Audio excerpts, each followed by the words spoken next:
Hi guys, and welcome to the Holistic Health Podcast. Sorry, I'm not pinching my nose. I have a cold. It sounds fucking horrific, doesn't it? Does it sound as bad in my head as... Yeah, it does. Yeah, it sounds shocking, fucking mate. shit, doesn't it? It's our special day coming up to Yes, London as well. Special day, podcast, interview. Ill. And you've ruined it, haven't you? I've ruined it. But we are up in London today, myself and Mr. Shiby, for a guest who we will introduce in a minute. But how are you, James? You had a good week, mate? I have had a good week, thanks, mate. Yeah, I've had a good, been a good week. Had a good quick time with my daughter, which I really enjoy.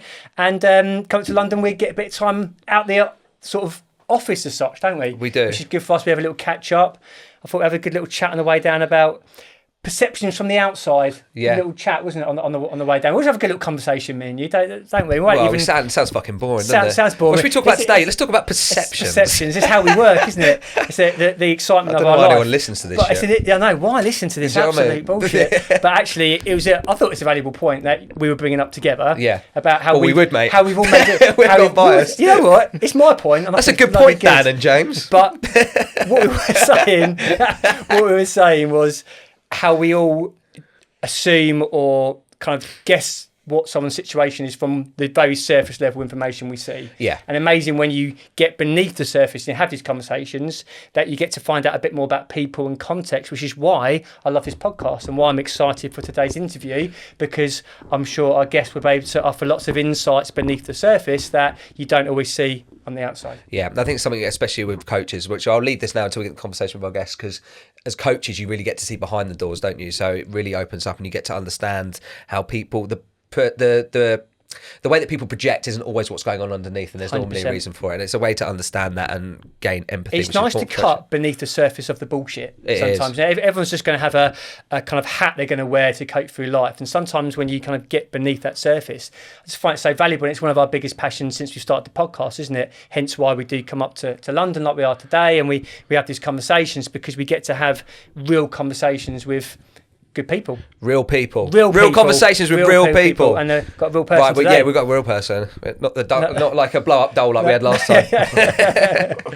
Or maybe that was something else. Hang on, mate. Yeah. Wait a minute, that wasn't the podcast. Wait a minute. Personal life. Edit. Cut that one out. Right, today we have Anthony Barnes, as of Integra Education and M10, I believe. So Integra Personal Training. M10 Education. Yeah, I always forget you have to separate those two, don't you? Because you separate the two. So I actually first met. Thank you for coming on, by the way. Thanks for having me, guys. It's a privilege, pleasure to be here. The first thing that comes to my mind is that I actually met you at M10. Funnily enough, I was tutoring with James. James was mentoring me at the time. The roles are flipped now. 10 years on. And James has actually been up to M10, and he was one that sent me up there. And at the time, you were working there. And actually, it was between James and then coming up there, it was a real opener for me in terms of really moving me on in terms of getting myself educated. You guys, funny enough, really pushing RTS and Michael. Yeah. But let's start with the start of your career, mate. How did you get into personal training? What led you to get into it? My dad's like 67 and has done the same job for most of his life now, and he famously still says that he doesn't really know what he wants to do with his life. Yeah. So I kind of I grew up around Cambridge, just outside there, and then I eventually decided I was going to go to university. I didn't really know what I wanted to do, but I always liked sports science and stuff like that. So I was like, okay, well, we'll do that and sort of see what comes of it. And then, I had to do a placement. I had to do a placement for the course, and it fell through at the very last minute. Literally the morning of, it fell through. And then I managed to rescue one. And the next day, a mate of mine managed to get me in at Fitness First. And he was like, yep, they'll take you for 6 weeks. And I remember it. I walked in and there was a guy, James Walker. I still speak to him sometimes now.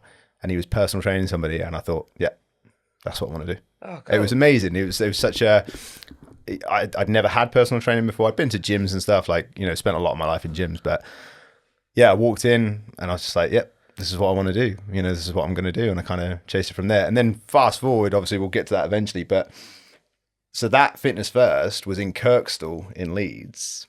And that is the Fitness First that Michael from Integra used to train at.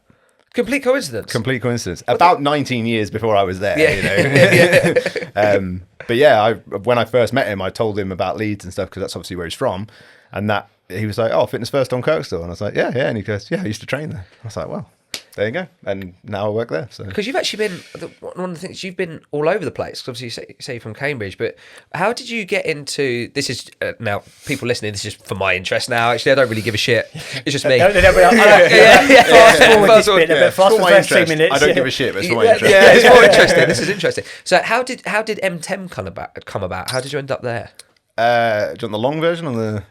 I'll go for the long. We were here for 2 hours. Oh, first. Yeah, you got kick back everyone. Yeah. But, So I was in Leeds for 5 years, studied there, started working at that gym. After the placement, secured a job, just being a fitness instructor, so like basically a glorified cleaner. Yeah. Teaching classes, Been doing there, inductions. been there. Right? Yeah, Well, something absolutely. like that the other day, and I was like, you've got to do that. I agree. I quite like the idea of having gone in and done like your apprenticeship style 100%. thing. I like mate, that. Like nowadays, you can do it in 6 weeks, become a coach, do a business course, and you're making 20 grand a week or whatever the fucking number is now. Yeah. Something ridiculous like that. Whereas back then it was, you were working pretty much every day because you had to work so much to make any money because you were making no money. Yeah. Right. But my success in this field, and I feel like I'm at a point where I can talk about that and say it is success now, like for where I am. Absolutely. All of that stemmed from those years of, you're just talking to people. Yeah. And that's the business that we're in, really. Like you have to communicate with people, right? So there's a tangent straight away. I don't even know how we got into that. Well, we'll definitely go off into that tangent. Well, James is making little mark as we go. We'll come back to that tangent. So I did that for 5 years, and then I left Leeds to go and travel for like 6 months, which was incredible. And I remember going at like 23 and thinking, oh my God, like my career, like I'm throwing my career away. 23 years old. Like I didn't know anything. I didn't have a career, So yeah, did that, came back, started working back home in Ely, did that for a year, worked in Cambridge for 2 years at this standalone facility, and then made a decision that I wanted to move to Australia. I'd been before, and I was like, yep, going to go to Australia. Blah, blah, blah. Anyway, before I left, I went to, I'd heard of M10, I'd heard of Mark, and they had a practical weekend on. Right. And I was like, oh, this looks amazing. So I went, and it was just absolutely incredible. Yeah. Like my first real flurry into that side of the fitness industry. I couldn't believe that it was a thing. And it was like, oh my, this is absolutely amazing. And what a facility, unbelievable. Who was coaching there at the time? James Sutton was Cal there as well? Yes, I think he was there at the point. Yeah. So James Sutton was leading the team. Right. Mark was there. And then, I think Cal was there. And then Lee was there as well. But he wasn't, I don't think he was coaching. He was just kind of there. Anyway, so I did that weekend, was absolutely blown away by it. And then, a couple of months later, whatever, I was moving to Australia. Anyway, I went there, didn't really work how I wanted it to.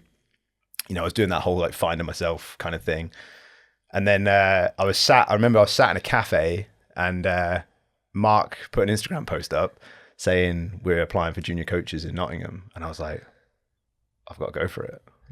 I know I'm on the other side of the world, but I've got to go for this. Oh, you're in Australia when that post went up? Yeah. Were you? Yeah. So I was like, oh my God, what do I do? So rang my parents, obviously. Mom, Dad, what do I do? And it's like, sometimes people will just hit you with a bit of advice that is so obvious. And they were just like, you're worrying about something that's not even a thing because you haven't even applied, so you haven't got to make a choice because you haven't got the options yet. Yeah. So apply. Once you get the options, you can make the choice. So I applied, had the interview with Mark over Skype. That's how long ago it was. Yeah. And I had to sit on the door. I had to sit in the doorway because that's the only place I could get the internet. Anyway, had the interview with Mark, got the job. In the short version of the story, I got the job, but it was in a couple of months. So I flew back, moved my whole life to Nottingham, and I'd spent all of my money, like any money I had, I'd spent. So I moved to Nottingham, had no money, didn't know anybody in Nottingham, had no clients, obviously, and then walked into M10, and that was that. and I was there for 6 years. I think even that's part of the story. It's such a great thing, isn't it?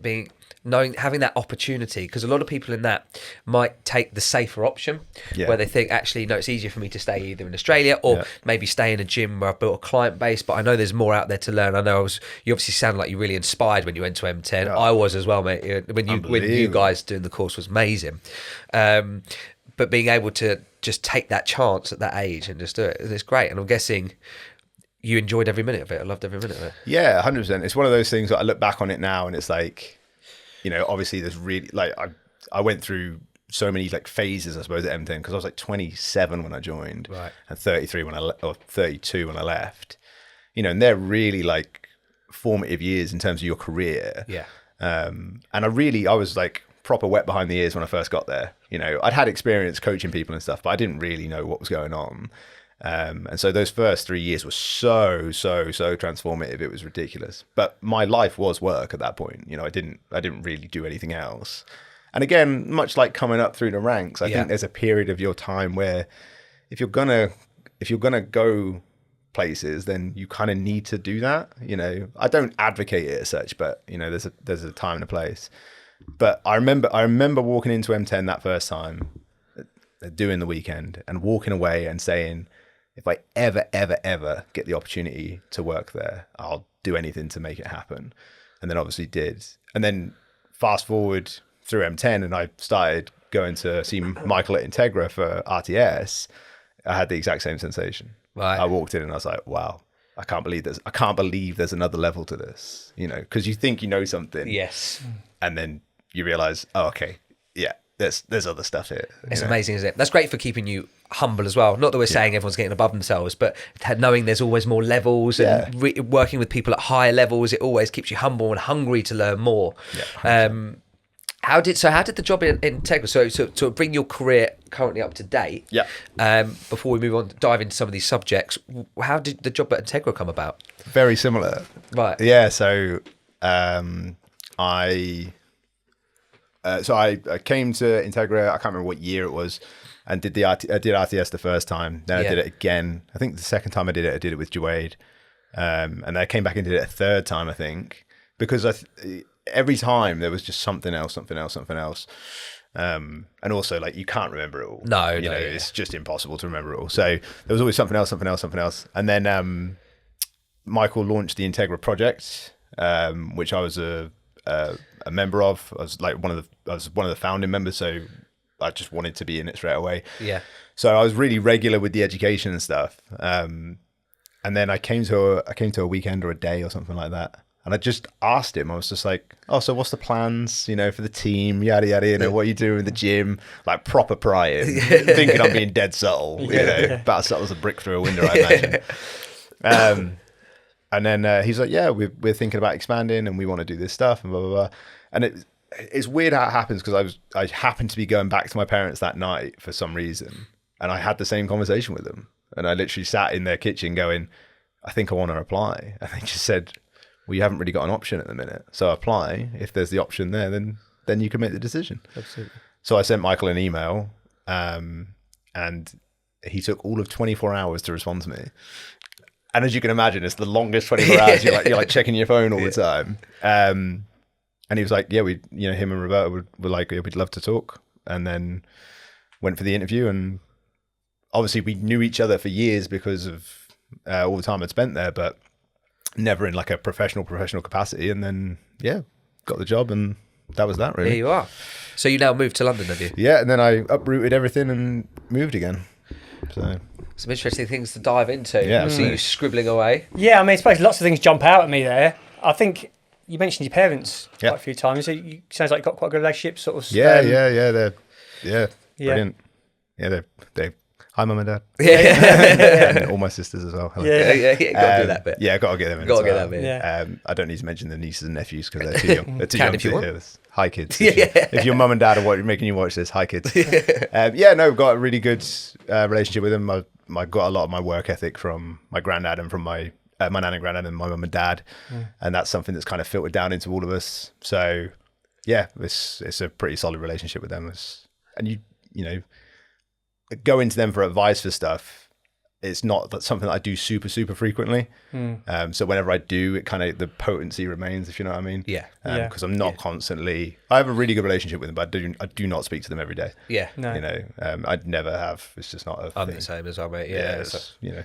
But it's that kind of support that you've got there, isn't it? Because for some people, it might be their parents, it might be their partner, it might be their friends, but someone you can go to and feel like this person's going to listen, these people are going to listen, and then either offer advice or just be there and help support you. And as you've talked there, those two big changes in your life where you made quite big, really life-changing decisions, they were a result of that support and that guidance. Yeah, for sure. And I think like you've got to have, whenever you're trying to make a decision like that, that's going to, that's going to rock your world essentially and change your world. If you're too in it sometimes to make the decision, so like going and speaking to somebody who's completely absent of your everyday life. So obviously I don't live with my parents or my family anymore. So when I do speak to them, it's refreshing because it takes me out of my environment. Yeah. And I think that's so important. Speaking to a client earlier this week, and they were struggling with some anxiety stuff, feeling really overwhelmed with things. And they were going, I don't know what to do. And I was like, if you can get away. Like if you can just up and leave for even half a day and just go somewhere completely different, because right now you're existing between your house, the gym, and the shop basically. So you're only seeing three things. Yeah. So your mindset is based around those three things, kind of thing, right? You're stuck in this loop. You need to uproot yourself and move, go and stand in some nature for like half a day. And don't take your phone and put it on your Instagram story and tell me you're grounding, because I don't want to see that shit. 100% with you with that one, mate. It does, mate. Grounding. Yeah, you're doing a great job. Put your phone down, It's only grounding if everyone else knows you're grounding. Digital detox. Yeah. Hang on, mate. Yeah, hang on a second. I need everyone to know I'm doing it. Well, are you doing it for you, or are you doing it because it looks good on the gram? Mate. So I'm with you 100%. Yeah. So that, if you can remove yourself and put yourself in a different environment, and, I think as well, because we exist in the fitness industry, right? So we see the same stuff, we follow the same people, we hear the same podcasts, et cetera, et cetera. Having somebody who's completely external from that, unbelievable. I feel really privileged with my family that I've got around me, but also the friends that I've got around me. Like I've got a really good, solid group who are all pretty much, aside from the boys at M10, everyone's pretty much out of the industry. And that's so refreshing because they just talk to you about things that aren't to do with, I could talk the hind legs off a donkey about training. Yeah. But, you need someone outside of that to give you a different perspective. And get out of your bubble. Yeah, 100%. Because we're all guilty of having this kind of echo chamber, aren't we? We're in our own bubble and have our own biases and perceptions confirmed all the time. As you say, if we're all listening to the same stuff, we're all going to have the same type of perceptions. As soon as you step out of that and you chat to friends from different industries or people who are in different parts of the world or whatever, if you're open-minded, your perspective can really shift, and that shift of perspective can help shift your belief system and ultimately really help you grow. Because people talk about growth, but they're actually still being very dogmatic within their growth because they're still staying in that same echo chamber. Agree. And a lot of the courses that I've done in the last couple of years haven't been kind of fitness industry related. They've been kind of more like mental health and counselling and other things, which have got me to spend time with a total different type of person that I would have spent time with normally in my normal social life or in my work and my career. And it's really helped me sort of quadruple my personal growth and in turn then my professional growth, because I've got out of these little bubbles and just had different conversations with different people. I've just found it so rewarding. And I think something we can all be guilty of because we all get stuck in our day-to-day habits and routines. Oh, how quick does time go? I can't believe it's Friday. Yeah. Like I generally can't believe it's Friday. It's absolutely flown by. And it's, everything's so quick at the minute that, you just get caught in it. And, you don't even sit and go, what have I actually done this week? Because you've even done really cool stuff. Yeah. That you haven't actually remembered that you've done, if that makes sense. And I think, I think just having people external to that stuff, and because of the industry, and this isn't just the fitness industry, this is all industries, I think. But if you just exist within that one thing, if that's your only identity, I mean, that's a rocky foundation. Well, what happens when that identity does get shifted or shirky? Like, what else have you got then? Yeah, so exactly. I think you say having that one hat and needed to have different. It's so important. Being able to see yourself in different ways, not just as the fitness coach or the 100%. personal trainer, to see yourself in different lights and different identities. I think that's so vital. You know, it's just, you see that's a thing that people struggle with a lot. You know, especially because we live in that industry, we see it within coaches. Like, they just pour, and I've done it, like 100%. I've done it.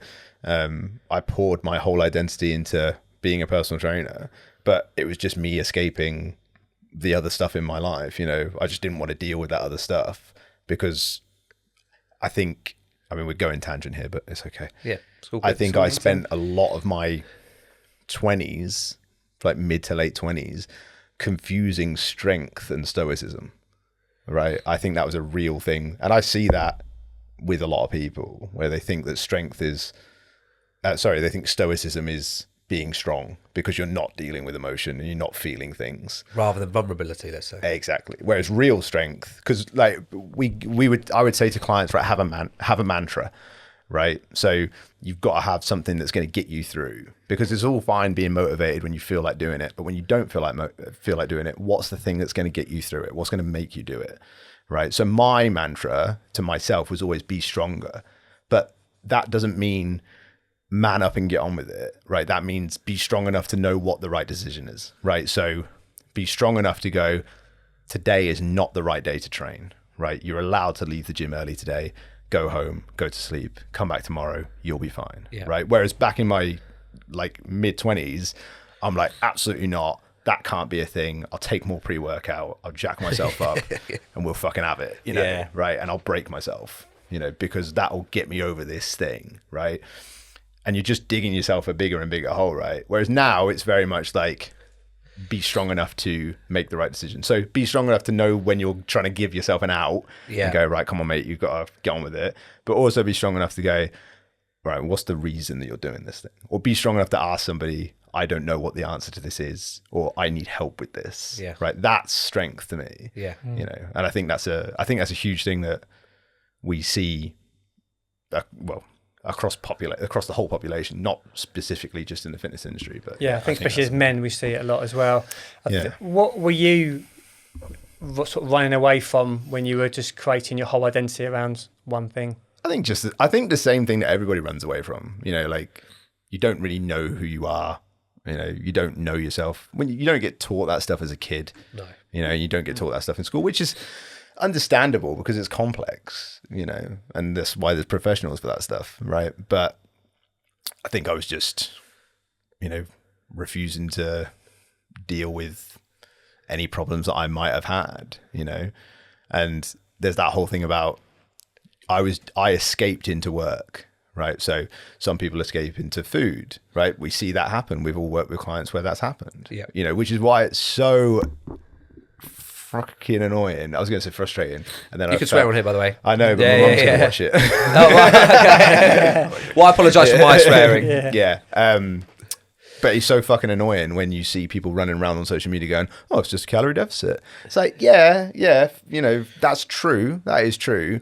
But what about the trauma that this person experienced when they were 8 years old that they haven't dealt with, and they're now 48 years old? You saying, "Oh, it's just a calorie deficit," you're going to deal with 40 years of trauma like that. Yeah, it's fucking ludicrous. Like, I can't believe that it's actually a thing. But there you go. I don't let myself get too irritated about things like that. But you're making a really good point, Anthony, aren't you? How this stuff is going back to what you said at the beginning of the podcast, actually, how we judge things from the outside until we start to unpeel those layers with ourselves or with our clients. And I feel like we can't really do it fully with our clients unless we started to do some of our own work on ourselves, because we've all got our flaws and insecurities and problems as well.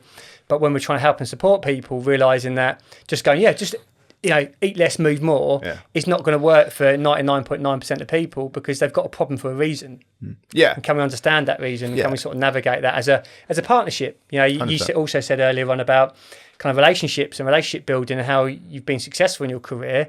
Ultimately, if this is fair to say, through how you build relationships and how good you are at building those and connecting with people. Is that fair to say? I think that's really, you need there's obvious knowledge gaps that need to be filled, right? You need to know something about nutrition, right? So if you want to learn about nutrition, go and do a nutrition course, right? If you need to know something about anatomy and exercise mechanics, right?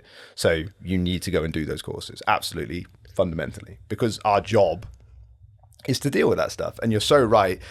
There's a limit to what we can do in terms of connecting with people, right? Sorry, not connecting with people. There's a limit to what we can do in terms of helping people through stuff, because that's not our role as a personal trainer. But knowing yourself better, right, and uncovering some of your own things and working through those things and understanding those things. And to me, that's actual personal development, right? Personal development isn't reading the Daily Stoic or, you know, How to Unfuck Yourself or whatever those books are called, right? Great starting points, really good. Read them, listened to them, got a lot out of them at the time, right? But you eventually realize that they're the same book, just written in a slightly different way. Right, it's all the same stuff. It all comes out with the same stuff, and it's just which one's going to resonate with you is the one that you recommend to everybody, right? So amazing. That's is what it is. But real personal development is taking it that step further. Is then uncovering that stuff, finding out about yourself. You don't have to do it, of course you don't. But that is the thing that will propel you. That is the thing that will improve your ability to connect with people. And I have said to so many clients, you know, this is now beyond my scope. Right. So you need to train with me because exercise is so important. You know, it's so important from a physical well-being, obviously, but obviously from a mental well-being as well. It's such an important part of it. So you need to train with me, but you also need to go and see somebody and talk about this stuff who can help you. Because if this is exercise for your body, that is exercise for your mind. Right. And that's super important. I've turned clients down before and said, I will not work with you until you've gone and seen someone and spoken about this stuff, because I know that this is not the answer, right? This is you thinking it's the answer or trying to like cover up, you know, rather than doing the hard work of going and doing that stuff, you're trying to think that this will fix it. And you know that it won't. I think it's a really good point around sort of personal development is reading books is one thing. Yeah. And I agree, you'll find one that resonates with you in some way. But actually applying it is the key. It's like anything. Is once you apply it, and then really you learn through experience. So you apply it, you'll do it badly, and you'll do it well. And we've all done this with clients in my early years, you know, and I'm sure we could all agree with that. But I've tried to, at least you go on a course, go on RTS, go back and apply it probably slightly wrong. No, Betty, you shouldn't be banded on the pendulum squat, but you got that because I just done my RTS course. But apply it, go and try and apply it and learn through experience. And that's really where the hard yards are, isn't it? 100%. The reading the book is, as you say, it's the starting point. The course is the starting point. Because if you come and do RTS with Michael, fucking love it, and go back and don't apply any of it, well, yes, you had a good few weekends, but you haven't learned through experience, you haven't applied it. So that's where the real value is. I completely agree. Totally. And you can't learn it that fast, right? No. If there's one thing that there's one thing that you can't shortcut, it's experience. Yeah. Right. And I think it's that old thing about, you know, an overnight success, right? And that's fine. But reality, we all know that that's not how it works. You know, people want to make money immediately in this industry. I'm now at a point, which is really cool. I'm now at a point where I've spent more than half of my life in gyms, right? So started training when I was like 15 in a gym. You know, before that it was like dumbbells in your bedroom kind of jogging, you know, and I'm 33 now. So I've been in gyms longer than I haven't been, which is really cool. I started working in a gym as a fitness instructor as like, I don't know, what year was that? 2012 or something like that. You know, so a long time ago now. And I didn't make any money. You know, and don't get me wrong, I'm not absolutely minted now. I can't even buy a nice watch. Right? But I didn't make anything close to what you would consider average money until probably 3 years ago, you know, because it wasn't about that. Yeah. You know, it was never about that. One of the sayings, and anybody who knows me will be rolling their eyes because I say this all the time, right? But one of the sayings that I live my life by is to fire the arrow further, you must first pull it back, right? I think that is a great look at life, right? So the hard yards, you know, doing your internship, I think that's so important. Yeah. That's all pulling the arrow back, because while everyone's firing their arrows early and landing, you know, short, it's just like, we're fine. We just keep pulling back. Delay the gratification, which is something we talk about with clients all the time. Yeah. Delay the gratification, and then let it fly. No, I love that. I love that. I haven't actually heard that before, but I'm going to steal. Yeah, I'll see it. Dan's making really quick clients tomorrow morning. I've just come up with a really good metaphor. I met a philosopher yesterday, Anthony Barnes. Have you seen my new tattoo? Yeah. But I think that's a really good thing for everyone listening to connect with, because it's against society's kind of nature, or society's pushing us to go have instant gratification, compare ourselves against other people, to be able to find your own path, which is really what you've done. You've understood what's important to you. You've understood what gives you a sense of passion and purpose and fulfillment, and work according to your values and not according to chasing more money or getting instant gratification. I think it's very easy to sit here and talk about this stuff, but it's fucking hard to do, because having pieces from personal experience, you have to put yourself in your own dark place. You got to, because you most people are not like that. The most people around you are going to be chasing, busy on their stuff, on their journey, which is fine. To take a step back and go, what's really important to me? Where do I want to be long term, in 5 or 10 years time? Who do I want to be? How do I want to go about my work? Which is what I'm hearing from you. Like, that is difficult to do. It is. And I think, like, if there's anybody thinking that I've really got it figured out and I know where I'm going, I haven't. But that's fine, because I kind of like that, right? I know I know the reasons why I want to do it, and I know, what drives me and all that kind of stuff. I don't know what that future looks like. I don't think anyone's got it all figured out, have they? But that's the important bit you bring up there, isn't it? 100%, because I think that I made that mistake, right? I made that mistake when I first started learning about that stuff of, okay, well, I've got to write a vision board and I've got to know what my life looks like in 10 years. I was like, I don't know what my life looks like in 10 minutes. I don't know what's going to happen tonight, let alone in 10 years. And I could never figure it out. So it was that whole perfectionism thing, right? Where I'm trying to make this thing and have it ideal. And I'm actually missing the fact that just by doing the next 3 years, that's inherently moving me forward, right? And I think you're so right. Like, I was talking to my mate yesterday and I was saying, like, you have an incredible ability to endure, right? And I think that is a characteristic, I suppose, that is really useful. Like, it's not something, don't get me wrong, you shouldn't endure something that's just shit. Like, you shouldn't do that. But you've got to have some minerals and be able to just deal with stuff not being what fucking Instagram says it should be. And I think that talking about instant gratification, like, that's half the issue.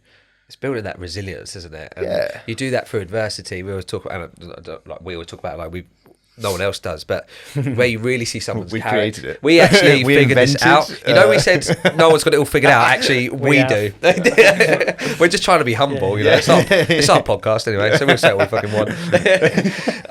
But it's that resilience, isn't it? And you really see people's character when it's the tough times, because everyone's all up and good when it's the good times, and it's a well-trodden path, it's well-trodden thought. But when you start to go through it in your life, you really do see that when someone's going through a tougher time, you see how much resilience you've got. And that could be business, it could be relationships, it could be all of the above, it could be got no money, it could be anything. But how you react in those times, and then do you take, say, the shortcut, or do you continue to go, no, this is what fulfills me? And one of the things that I've really sort of resonated with in the last few years as my business has developed and with the studio or personal training is it's a well path and well sort of saying, but it's that idea about moving towards something is so much better than the destination. I think Jimmy Carr says it best: everyone wants the view but no one wants the climb. It's that idea, but actually it's the climb. It's that idea of just working towards things that you've got passion for, whether it's like mechanics. And that reinvigorated my whole passion for personal training when 100%. I did that. If I'm honest, I was getting a little bit bored of personal training. That was my fault, because I wasn't improving. I wasn't doing anything. I was actually relying on my ability to connect with people, which I really enjoy as a way of keeping a client base rather than getting the most out of them. But then I was getting bored because the sessions were all the same. Absolutely. And so just doing something that reinvigorated like my whole passion for personal training. And actually it doesn't then become about the money. It becomes, and I've got friends that do jobs and some of them get paid well, but do they enjoy their job as much as me? I don't know. But I never get to a Sunday. The reason I became a personal trainer was on my previous job, on a Sunday evening, I'd get like depressed. I'm like, fucking hell, it's Monday morning tomorrow, I've got to go back to work. I've never had that since being a personal trainer. Sometimes I don't want to get up at 6 a.m, or previously 5 a.m. But going into work every day, helping people, working with people, wanting to be the best version of yourself, improving, all of that stuff means that you can have delayed gratification. Because it's not all about the money. It's about actually working towards something and helping people. Totally. I think that I completely agree with what you're saying. I think it's a vehicle, right? It's a vehicle that facilitates, and that's really what we're looking at. So I take clients through two photo shoot preps, right? This is something that I really enjoy doing, and I don't enjoy it purely based on the fact that, you know, you get a really good photo at the end. You know, it's never about that. It's a great thing. It's really cool. But every single one that I take through, I always say to them, by the time you get to the shoot, you'll probably be bored, right? Because you'll find out that all the cool stuff happens on the way to the shoot, right? The shoot is just a vehicle to facilitate the journey, right? It doesn't have to be a photo shoot. It could be a high rocks. It could be a marathon, you know, which I don't coach people for, so don't apply, right? It could be any of those things, right? But you need those, right? You have to have those things in your, like, lined up to facilitate that, you know, because if you don't, then you just end up going through the motions. Yeah, that's a good point. Totally the same, right? You know, you get to that point where it's like, okay, I know how to do these sessions, and you're doing however many sessions a week, and all right, this person's doing a squat, and this person's doing a goblet squat, and then this person's doing a squat. You just do the same sessions because that's what you know, right? That's, you know, you only know what you know, right? I went to M10, everybody's program changed. I couldn't believe it. I was so excited to go to work, right? Came to Integra, everybody's program changed because I couldn't believe that there was another level. Yeah. You know, I said to someone the other week, I was like, they said, do you ever get bored of training? And I was like, I think I've done an incline dumbbell press or some variant of that every week for the last, you know, 15 years. I'm still not bored of it, right? I'm still not bored of it because I'm now thinking deeper and deeper about that movement. Yeah. You know, before you're looking at, you know, how much can I lift? Now I'm looking at, all right, what division of my pec am I biasing and blah, blah, blah, you know, because there's levels, right? But yeah, it's I think people miss that. You need a vehicle to facilitate the change, 100%. And really, it's not the specifics so much in that, is it? It's just you wanting to know more, understand more, be better at craft, and it's something you're passionate about. 100%. So again, it comes back to that thing of there's an underlying driver that means you can pull back the bow further. I think so. I think that's a great analogy. Yeah, I think from like a mental well-being perspective as well, having things that you are passionate about and that you love and that you enjoy and that you can explore. That's going to, for some people, it might be, you know, car mechanics. For some people, it might be biomechanics. For some people, like myself, it's psychology. It could be whatever. For some people, it's films. But having something in your life that you go, wow, I just love learning about that. I love exploring that. I think we all need that. Yeah, I agree. And you found that out by just being 15 years old and training and realising that it's something that you enjoyed. Yeah, I think talking about delayed gratification, I honestly think that strength training is the best tool to teach people delayed gratification, you know, because I think the cool thing about training, well, I think it's cool at least, is that you can't win, right? It's an impossible thing to win at, right? You know, Eddie Hall pulled 500 and Thor went and pulled 501. Right? Unbelievable, like absolutely unbelievable feats of human strength.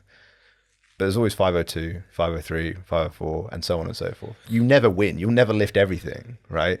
You stack a machine, you get a gym pin, and you put more weight on it, right? So a real, like, so I suppose revelation for me in training was that when I was younger, I used to train because I wanted to be the best at it, right? And I wanted to lift the most, you know, so I'd be looking up the records in my weight class for powerlifting and be like, right, I'm fucking like 80 kilos away from that bench press. Am I going to put 80 kilos on my bench? Am I fuck? Like, that ain't happening, right? And I can say that so open and honest now and not be bothered, genuinely not bothered, right? Back then I was like, yeah, I'll find a way of doing that. And I admire that. Like, I admire that approach. But the reality is that I didn't have the genetics for it, right?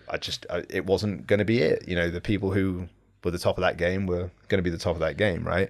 But that's not what training is about, right? Training is about, you know that you can't win, but you still go and do it and you still give it everything. And that's what you do, right? So you're in a set and you're going to try and get that last rep, right? And you're going to miss it, but you're going to try anyway.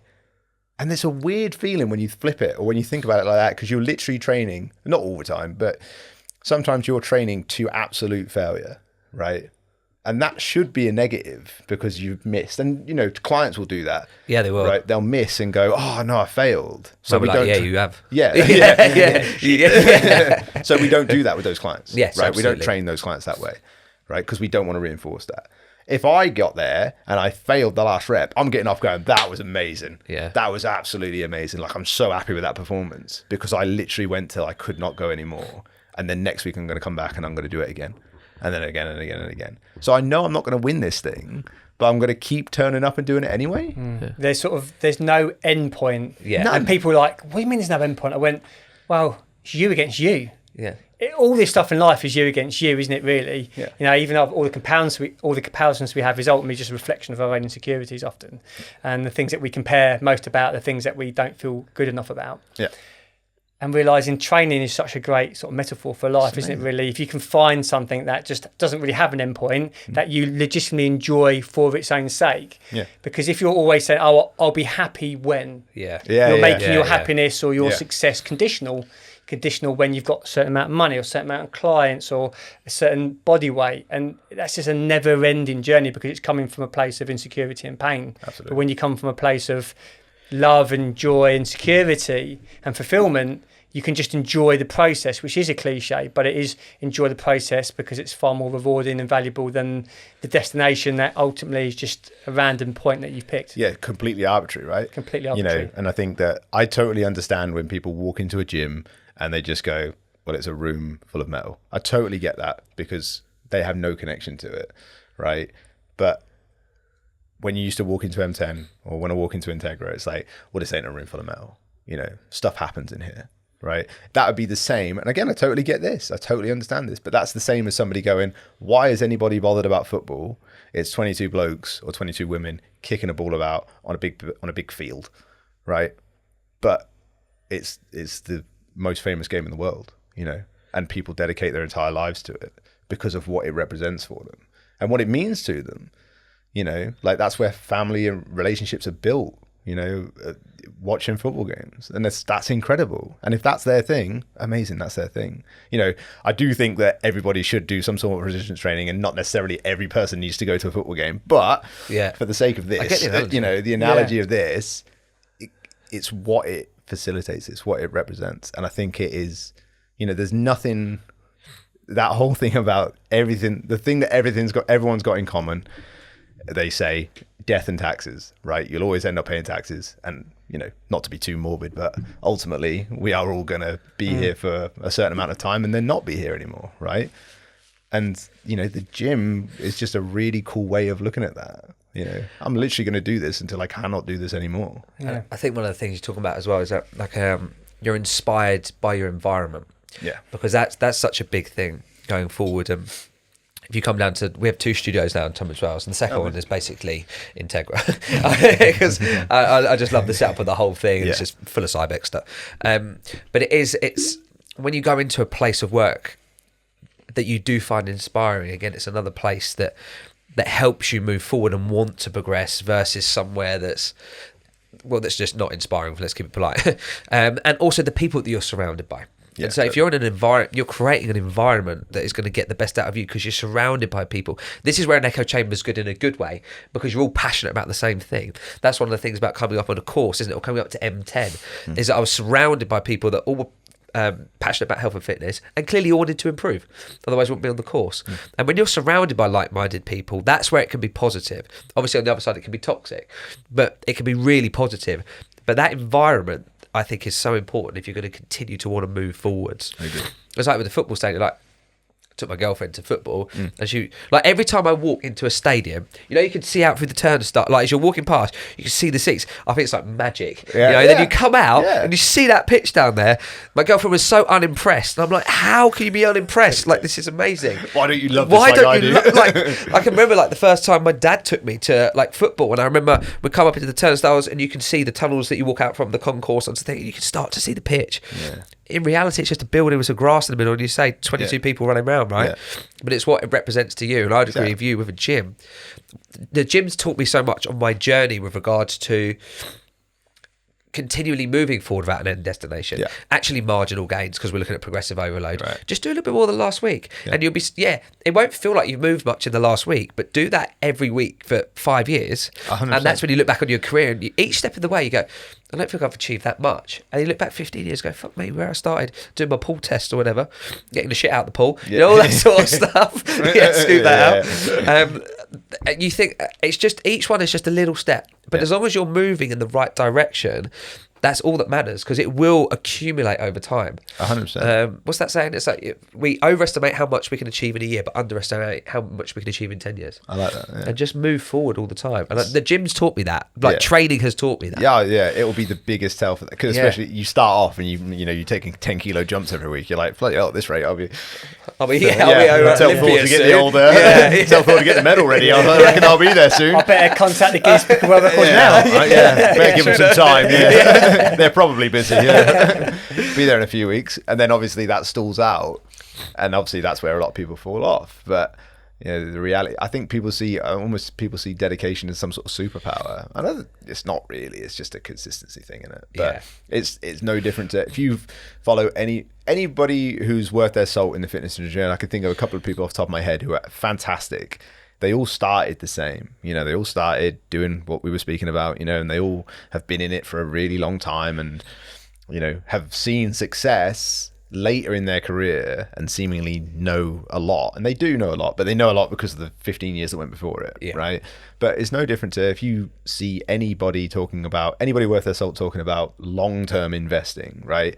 It's all compound interest. That's all they ever talk about. And it's so mind-numbingly, boring, right? And simplistic. It's like, it's the human flaw, right?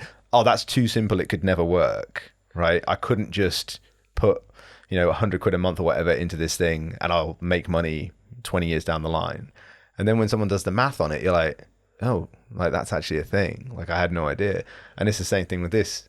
I really like that saying. It's like, hey, if you just turn up twice a week even, right? Twice a week for like 5 years. 5 years. Yeah, 5 years. Twice a week, 5 years. You'll be way more successful than you ever thought possible. Absolutely. But you've actually just got to do it.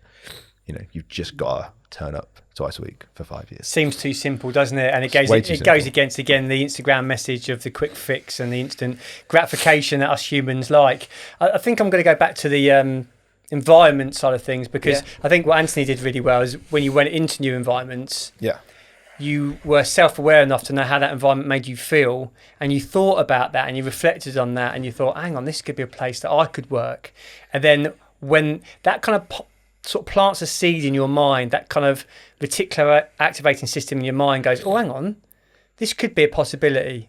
Let's be open-minded to it. And then the universe or whatever gives you that opportunity. And then because it's already in your mind, you then take that opportunity with two hands. And that's what you've done throughout your career. You've been aware of how you felt in a new environment, waited for the opportunity, or found the opportunity for yourself, really. And when it's all kind of connected at the right time, you took it and it took you on the next stage of your career. And I think in life, it's important to realise how our environments influence us and make us feel. Maybe it's in a good way or in a bad way. And then also it's important to take the opportunity when it's there. And it's very easy to give ourselves a reasonable excuse not to take the opportunity. And I think that's something that you've done well in your career.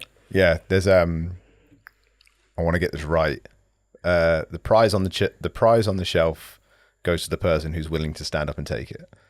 And I spent a lot of time being terrified of taking that prize, and then I just was like, what's the other option? Legitimately, like when you look at it, when you're trying to think about something and whether you're emotional about it or anxious about it or apprehensive about it, and that inherently you think illogically, right? You can't put a logical rationale to something. But if you break it down, here's where I am, here's this opportunity. I basically have two outcomes. I either stay here and don't enjoy it because I don't like where I am, or I stand up and take the prize on the shelf and then see how I feel then, right? So really, there's only ever one direction to go in. You take the prize, right? And that's it. But I think it's just good old-fashioned fear that holds you back from that sometimes. And that's totally fine, right? But it's how long you're going to let that fear rule you. Because you got right time, right place. which is a lot of things how they happen. You have a bit of luck to it, hard work and consistency, and then that's the other side. It's when that opportunity presents itself. I can't remember who I was listening to. Their feeling was an opportunity will always present itself to someone, and there'll be times in your life when opportunities present. Will you take that opportunity? Yeah. And something from early in the year happened, and at the end of last year, the last calendar year, I didn't trust a gut feeling on a business thing. And then something else happened this year, and I really wished I'd trusted my gut feeling on it. And I spoke to a few clients about this, and obviously I'm sure you've got the same, Anthony. It's like, I'm very fortunate to train some very experienced people in a multitude of different sectors. Generally, they've been pretty successful, which is why they're training on a regular basis, that I can run ideas by. And the amount of them that were talking about this idea about having a gut feeling and just going actually to run with that. And you obviously had that, we talked about the intuition, but that gut feeling that it felt right, like the first time you step into, say, Integra or M10, the gut feeling, I think, is a big part of it. And then just being able to go up and just take it. Because like you say, sometimes the easier option is just to sit there and not. And I'm not judging that, because maybe that could turn out all right as well. Yeah. But the way your career's gone, you'd probably say that you made those right decisions as well. Yeah, 100%. And that you never know it's the right decision in the moment. What's that film? Crossroads. Not Crossroads. Crossroads with Britney Spears. No. There we go. That is a classic. There's some deep classic. Can't be a bit Britney, mate. No, Sliding Doors. Have you seen the film Sliding Doors? Yeah. No. So that idea, have you seen it? No, but I've heard of it. So it's that idea around, I'm not going to bore you all with the same film, but basically a part happens in the lead character's life where she gets on the train or doesn't get on the train, and then the film splits. And it's not that either thing is right or wrong, it's just different. Yeah. Because basically that's it, isn't it? If you make a decision to stay, it's not better or worse, it's just different. Absolutely. But sometimes sort of people get paralysis by analysis, don't they? And it's just sometimes you're just taking that gut feeling, going, actually that feels right, I want to work there, or whatever. Be in that relationship, not be in that relationship. Yeah, get that train. Don't get that train. Don't get that train. All that sort of stuff. Yeah. Sort of listening to yourself there, isn't it? You were talking, Anthony, about fear there, and you mentioned actually earlier on you were talking a bit about a client with anxiety and how you were helping them and supporting them. As a coach now, who's experienced and has been coaching people for a long time, what are some of the main challenges that you see being quite frequent that stop your clients progressing with their health and fitness? I think self-sabotage will be, I suppose, is a relatively global term, right? But people will get in their own way, right? Not all barriers, but I feel like a lot of barriers are self-imposed, and we all do it. I'm as guilty as anybody else of doing it. Well, why do you think people self-sabotage? Because they're just scared. Like, it's fine. They're just scared. They're just scared. I know they're scared of change, right? Change is terrifying to people, right? Even if it's a change that they want, even if it's a change that they've instigated, right? It is fucking terrifying, right? People hate it in every sense of the word, right? So they just fight themselves all the time. And I think if you've not got a level of emotional intelligence, which would come from, self-development, speaking to therapists, all that stuff, which I so heavily encourage. I think it's such a powerful and potent thing for people to do. And not to make this about guys versus girls, but men are worse at that. Men typically are worse at that. And I think coming back to what we were saying earlier about confusing stoicism and strength, when I was stoic, I wouldn't talk to anybody. Yeah. Right. When I was strong, I went and spoke to people, and it made me so much stronger, because I always associated strength with the gym. Right. Yeah. I'm still strong in the gym. Right. But now I'm strong in the gym, and I know how to speak about stuff, and I know how to process emotion and feelings and everything like that. And it's such a valuable thing. It's such a valuable tool, and it's helped in every area of my life, even in sense of like being a better brother, being a better son, being a better mate. It's just made me it's not made me a better person, because it's not like I was a bad person before. It's just made me clearer on who I am as a person, and made me so much more okay with that. Right. And that's such a amazing thing, and such an important thing. Absolutely. And what makes me think of that first bit of the question you're asking, James, is when clients are ambivalent. So they got that, I want this change. Yeah. But do you really want that change? And what's the reason behind that change? Because actually to change all your current behaviours, and you end up with clients there a lot, don't you? And one of the things that I've really started to try and think about more with clients is understand their why a bit more. Because younger in my career, they come in and they go, you want to lose weight or you want to build muscle. I go, cool, off we go. And that's it. You know, why didn't you track all your calories? What do you mean? I don't understand. What do you mean you're going out for beers at the weekend? Yeah, I know you saw me in the pub as well, but that doesn't matter. But it's... I do me, you do you. Yeah. Don't do what? What's Don't that? do as I say. Don't do as I say. Do as I do. Yeah, I am getting boozed up on Saturday, but that ambivalence between, and sometimes people, and Instagram hasn't helped this, where people see things that they feel they should be doing. I should be lean. I should be muscular. I should be in great shape. I shouldn't do this. And it's like, well, actually, let's just peel it back. You've come in and said this, which is cool. Why is it? Do you think you want that? And we could dial. And sometimes I've got to the end of a conversation, and maybe like when you're sending people off in other directions, so they get there and they go, actually, I'm not sure I want that. Actually, I want to be a bit fitter. I want to be a bit stronger, and I want to be a little bit leaner. But actually, I don't want to get on stage. And sometimes, actually, I think that ambivalence comes from they think they should aim for something, but don't really want to. Yeah, I can't. I was talking with Jack about it the other day because he said about it, and he'll be rolling his eyes at me now because I cannot remember what it's called, but it's basically where it's not your vision, but you think it should be your vision based on the fact that you see it be somebody else's. That's exactly what. Yeah, it's that thing where it's like, oh well, Dan's going for this thing, so maybe I want to go for that thing. It's like, well, no, I don't, because I didn't even know what it was until I see you do it. Yeah, and I think that it's a really strange thing, and it's people will get in their own way with stuff, all the time, and I think that change to people is terrifying. I think it challenges their identity, which is a huge thing. Yeah.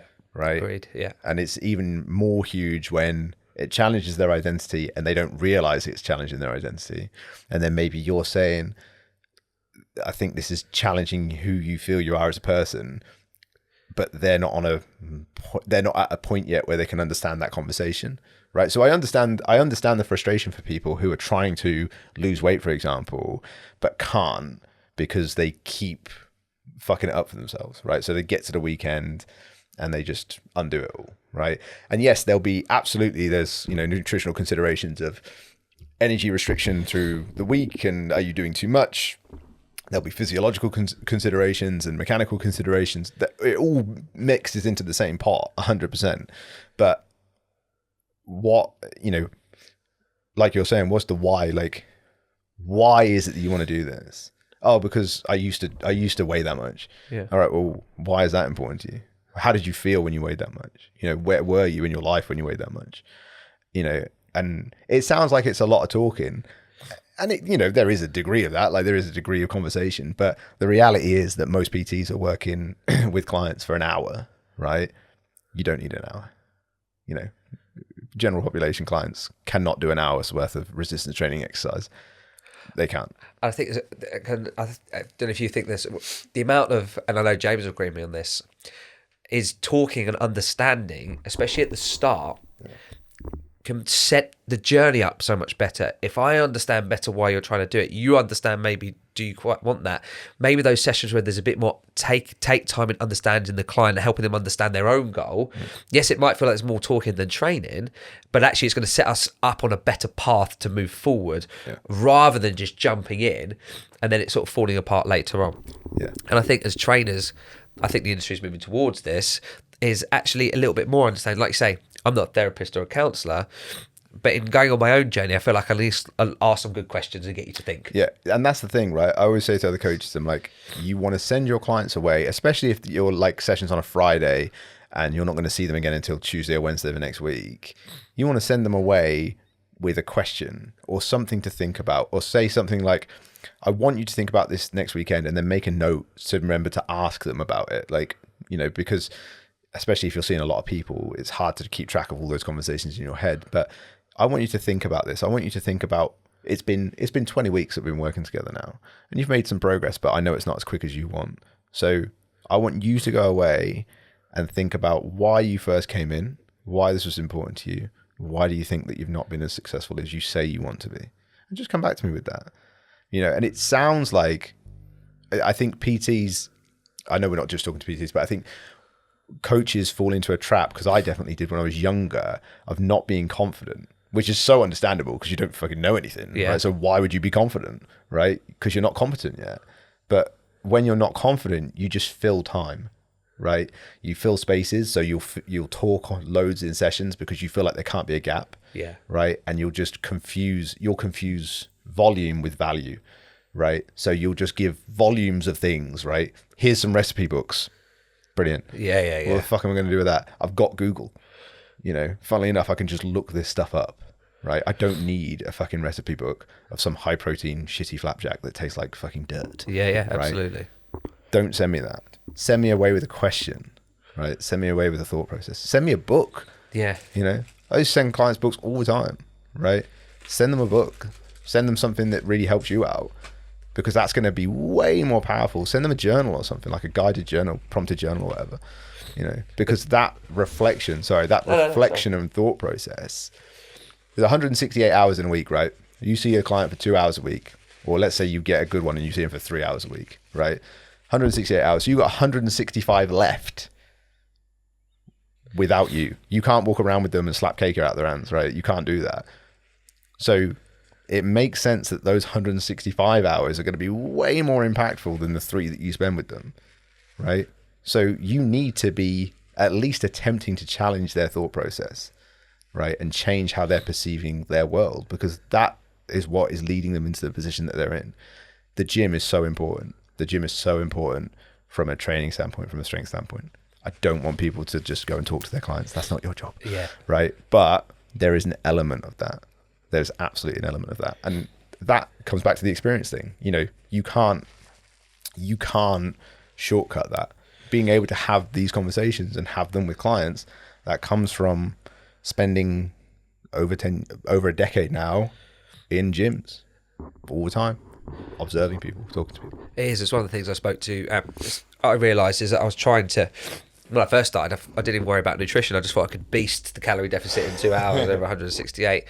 But you realise that actually those 3 hours can be, as I have the same bias as you in terms of we are going to be doing some training, and that's going to increase as you move through your journey, both in terms of volume and your training intensity and everything else. But if I can set up with you an understanding of what you need to do outside the gym, but through good quality questions, because that's something that I learned from James a good few years ago, was that a good quality question, you can just leave them with that and then because a great question will allow them to, because they have the answers. Because that's the other thing we do as coaches, right, is we think the value is through us giving the answers. I had a client today who just needed to come in and just talk. Now, 10 years ago, I felt I needed to give the answers. First of all, I don't have the answers. And second of all, but just listening and asking questions, we've all got the answers to our own problems. It's just asking ourselves the question and then being honest enough with the answer, because that's the other thing. It's very easy to avoid a question like a politician, or for us not to almost bail out of asking a good question in case it shouldn't be offensive, but maybe it's a hard question that might upset them or that they might need to find an answer to. But that question can be incredibly powerful. I had to look myself in the eyes and be honest that I hadn't spent enough of my education to move myself forward as a trainer. I could give myself the narrative that just because I had a good big client base, that meant that I was a good trainer. But I knew, I did know. Yeah. And I knew, when I was answering questions of a client, I was like, please don't go one level deeper, because I do not have the fucking answer, and I will blag it.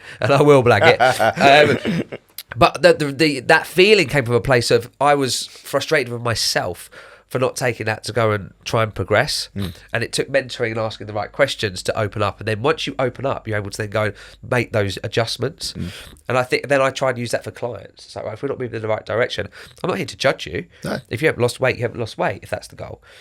But if you still do want to lose weight, what can we adjust next week? What are the changes we can make? How can we go around this in a different way? And so they feel they can always be honest with me, because I know people that have worked with coaches who feel they can't be honest. But if you can't tell me, I can't help you. Yeah, 100%. And I think that there's, I always say that the difference between a personal trainer and a coach is that coaching is the art form, right? Coaching is the ability to kind of move with the punches, or roll with the punches, sorry. And knowing when to ask those questions, knowing when not to ask those questions, when to push the program, when to pull it back, etc., etc. And I think that's the real art of coaching. And I think that, your ability to to implement those things, it does just come with time, right? You just need a result from the client relatively quickly, right? How much of a result that is and how you quantify that result is completely individual to that person and that situation.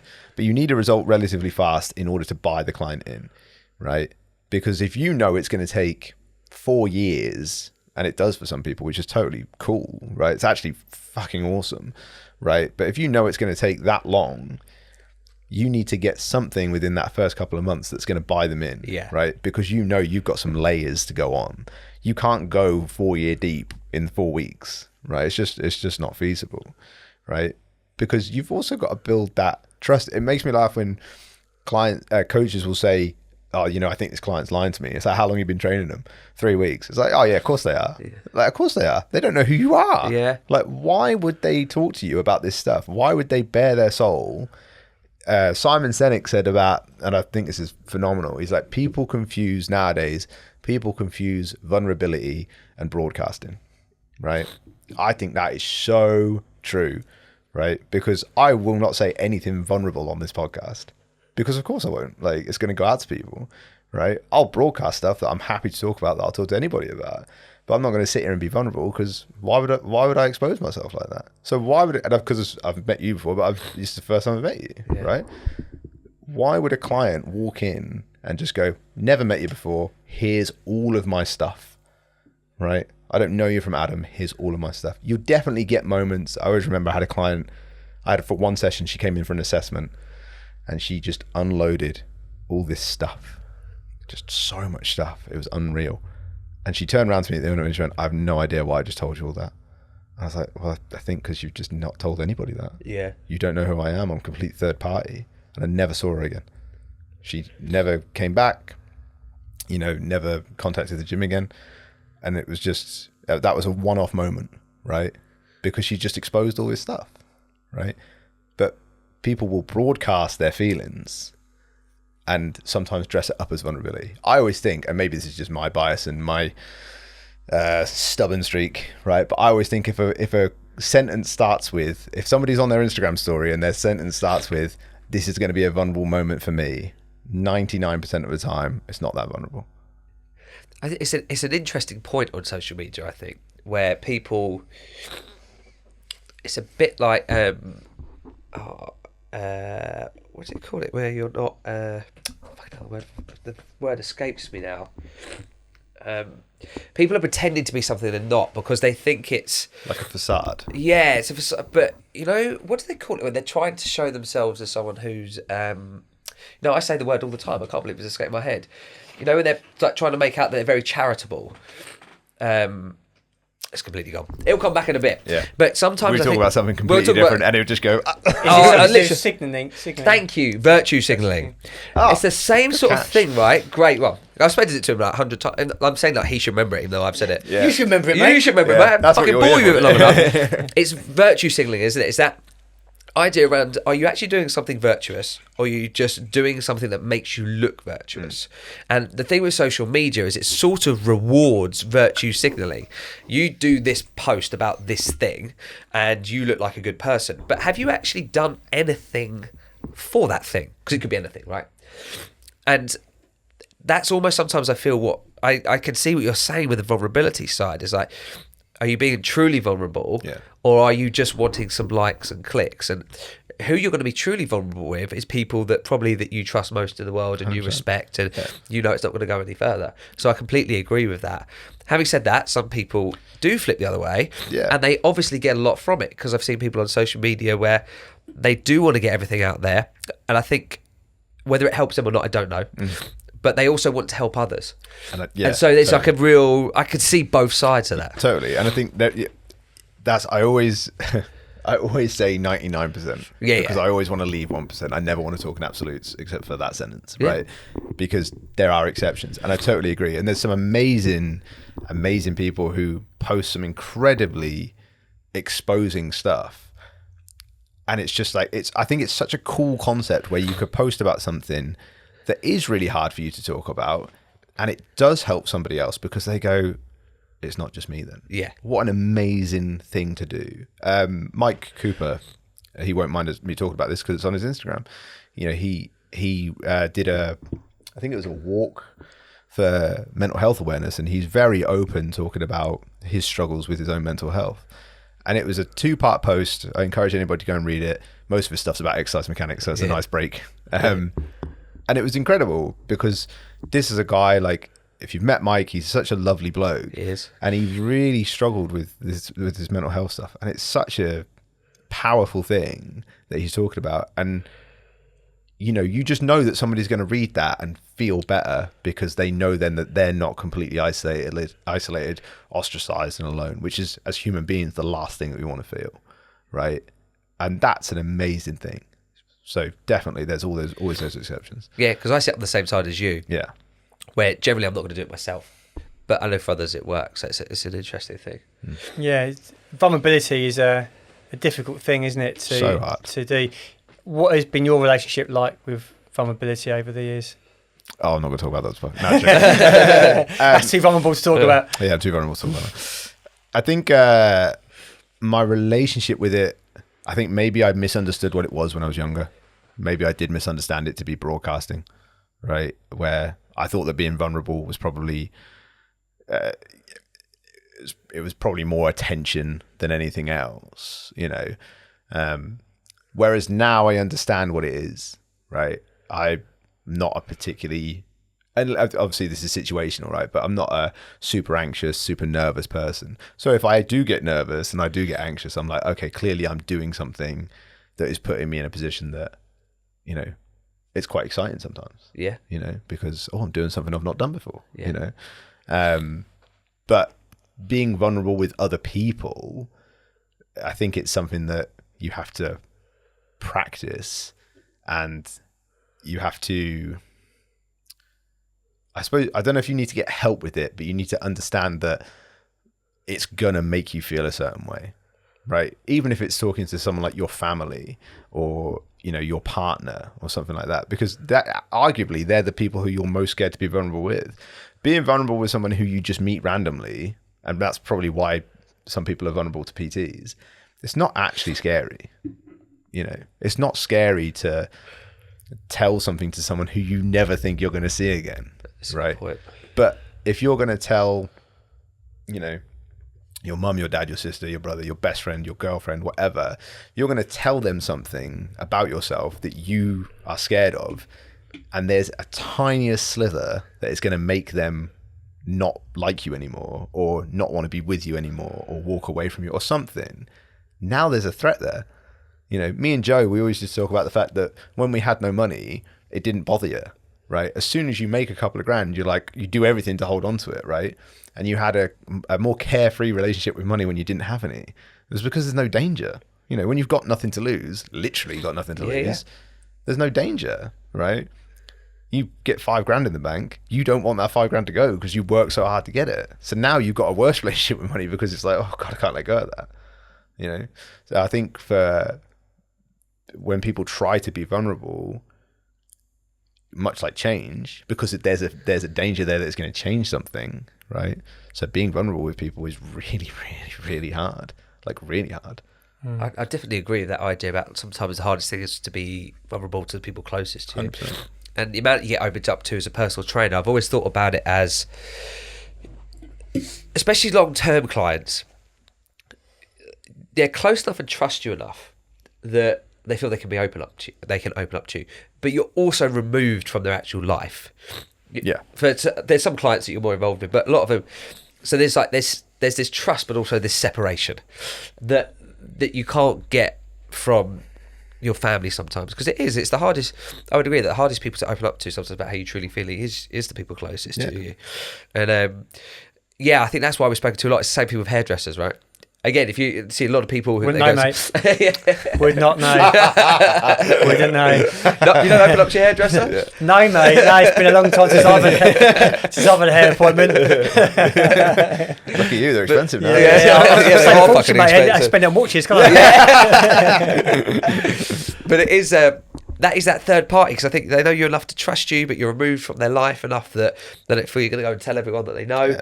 And so they open up. And I had a client this morning that, you know, she knew as soon as she came, I knew as soon as she came in, but she just needed to open up. I wasn't going to offer anything except asking some good questions and helping her reflect on it, because I can't solve her problems. No. But she felt better when she'd left, that she'd opened up, and that's where you see the power of vulnerability, isn't it? When you feel comfortable enough to, though, like you say, it doesn't have to be broadcast.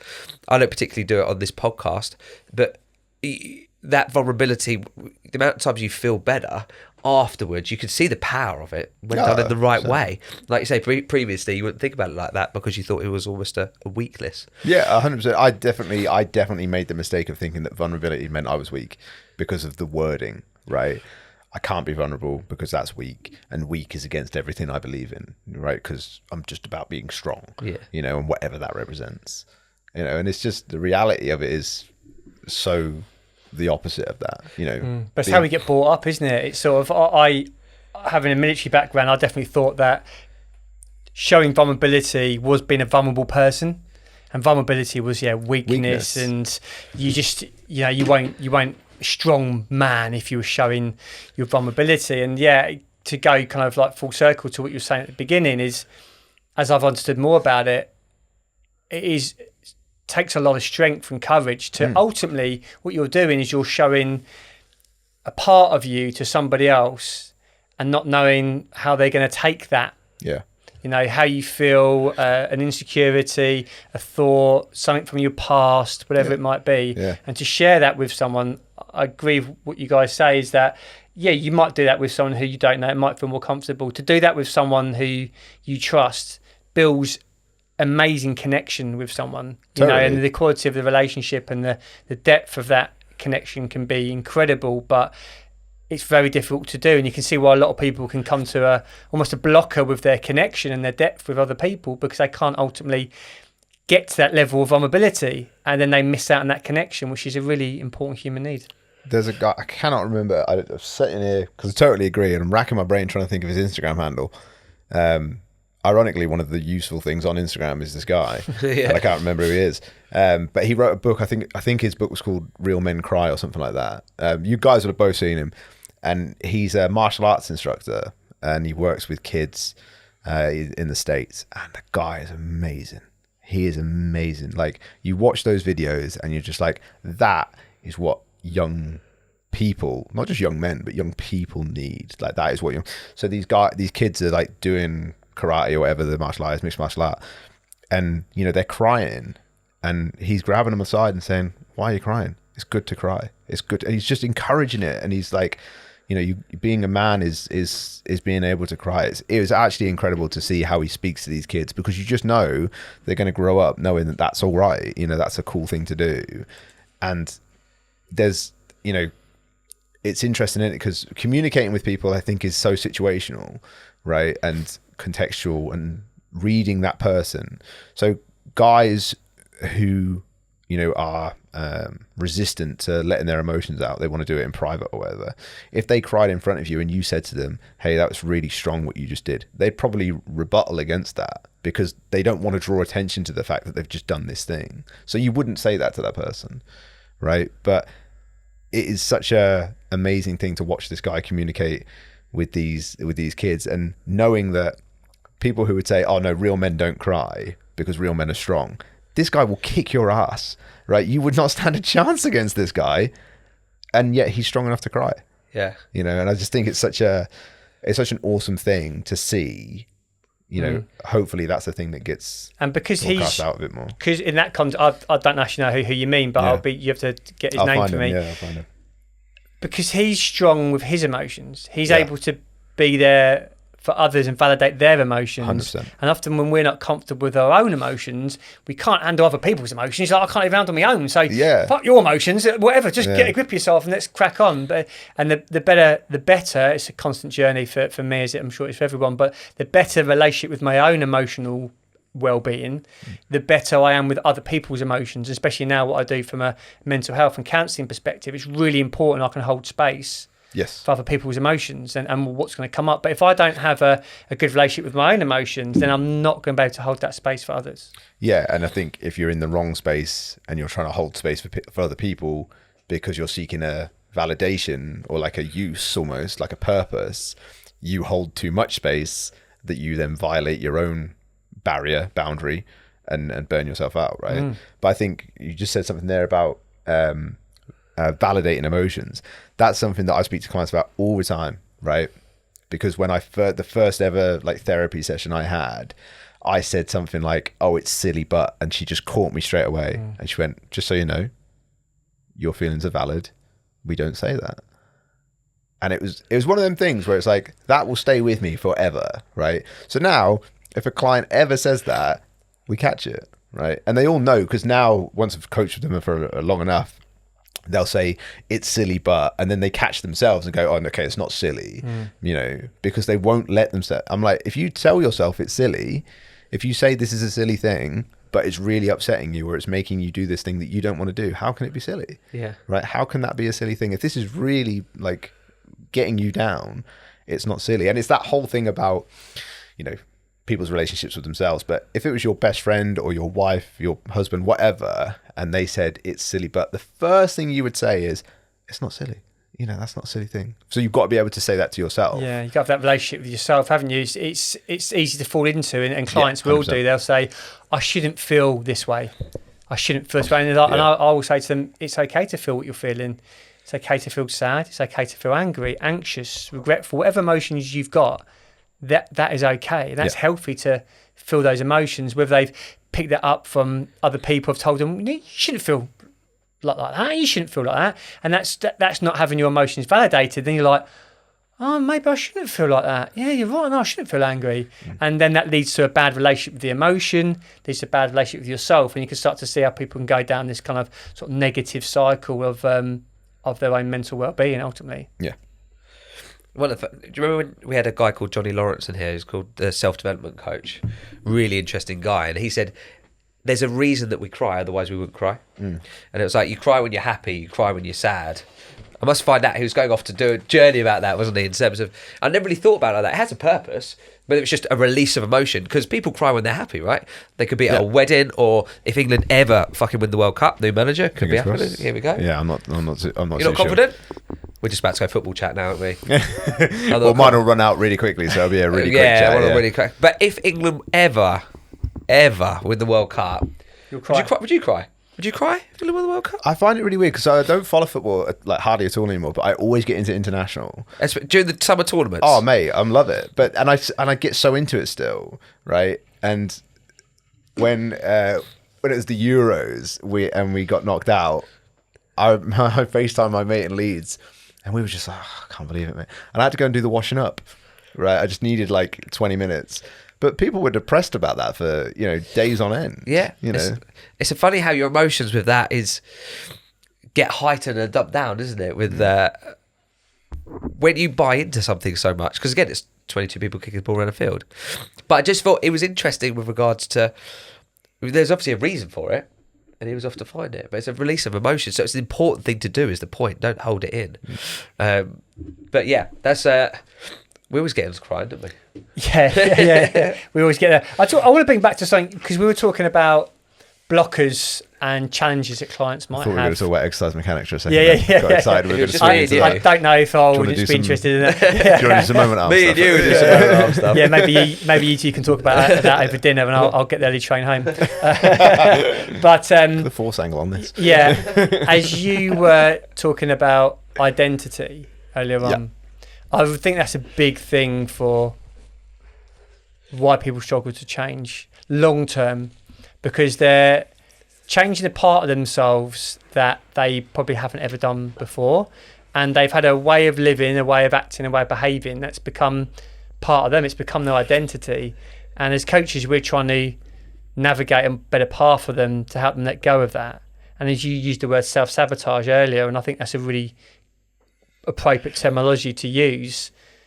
And I think a part of that is because we've got to come to terms with and accept that there's a kind of grieving process, because you're leaving a part of you behind that isn't going to be there anymore.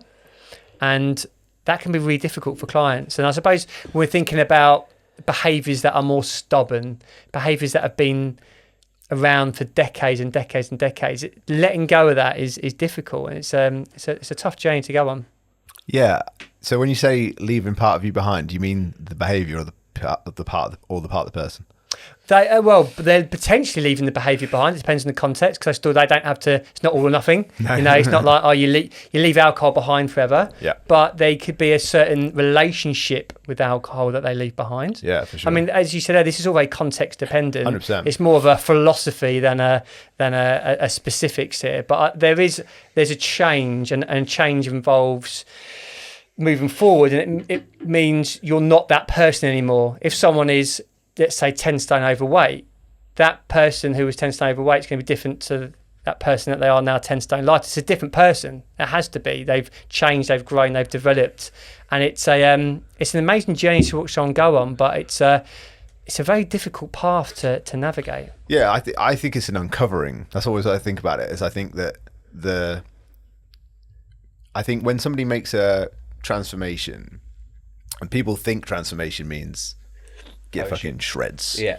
Get that tan on. Yeah. Peels. Got a photo shoot tomorrow. Not me. Have you? Not me. Fucking hell. I'm fair few months out from that. Chop, mate. Yeah. This would be amazing cognitive functioning at that point of a prep.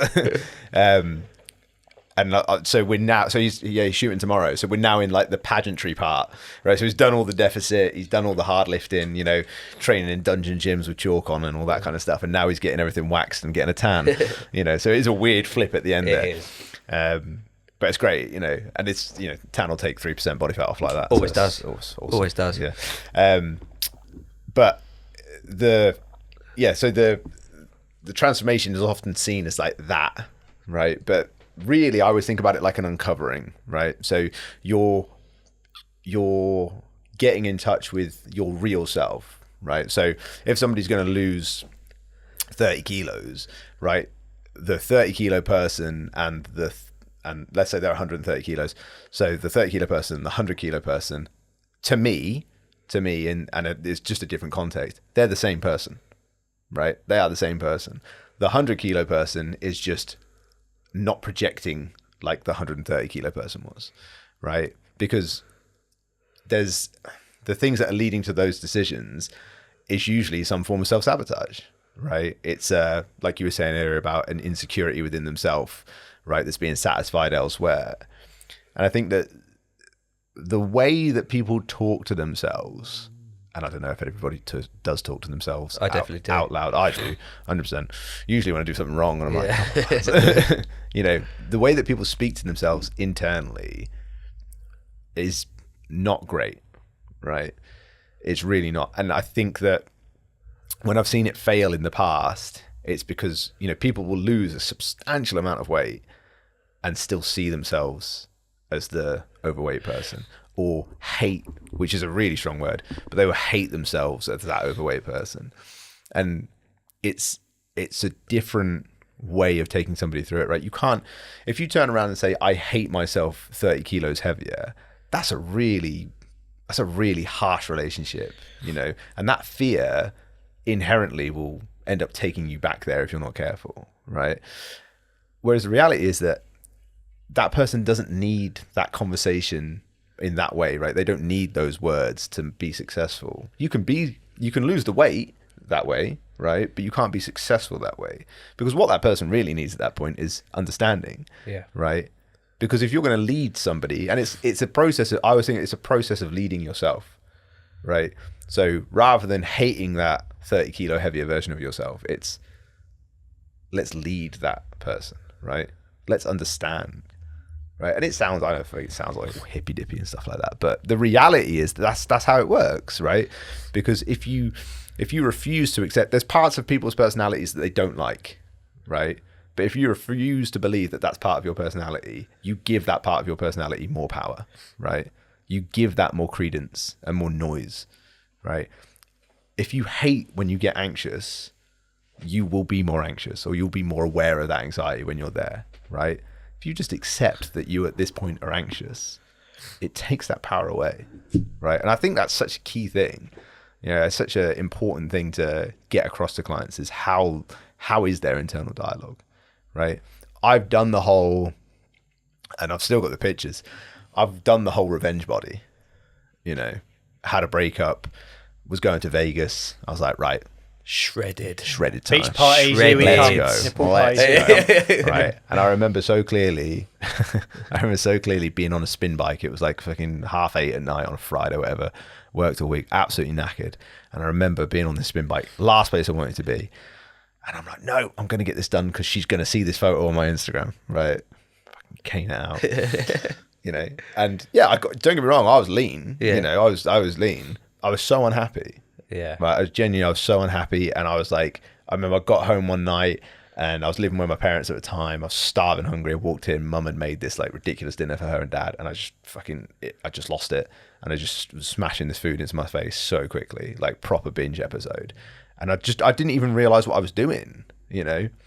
And I was like, wow, that's amazing. Like, that's amazing that can happen. Yeah. Fast forward, Joe Duffy took me through a photo shoot prep in 2020, I think, 2021, something like that. Whenever COVID was, he took me through a photo shoot prep, and it's the leanest I've ever been in my life. And I can honestly look at the before and after photos and say I was as happy in the first photo as I was in the end one. Yeah. Right. Because it was not about doing it for anybody else. Like you were saying earlier, it's not about doing it for anybody else. It was just, I was doing it for the challenge. Yeah. Right. I had Joe coaching me and I was living with Jack at the time. And I always remember, I say this to all photo shoot clients now. Jack said to me, we were walking back through Nottingham and he said, you want to get to that day and know that there was nothing else that you were willing to do. Yeah. Right. Because there's always something else you can do, right? But it's not about what you can do, it's what you're willing to do, right? Because you can eat less food, you can do more output, but what are you willing to do? And I got to that shoot and I was like, I'm so happy with what I did. Yeah. You know, and I was in great nick, you know, and yeah, I think that my headset the second time was years apart from my headset the first time. And that obviously comes through self-development. And your first time sounds like it was coming from a place of pain. Oh, 100%. Yeah, 100%. I was like, I'm going to show... I can't remember.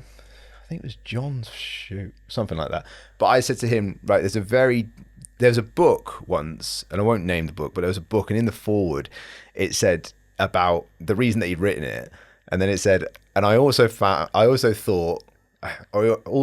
thought that if someone says you can't do it, proving them wrong was a good motivator. And I could not disagree with that more. I think that's such a bad relationship to have with that, right? Because showing somebody what's possible, to me, is different to proving somebody wrong, right? So if you tell me you can't do this, right, and I go, well, I'll show Dan, right, I'll prove Dan wrong.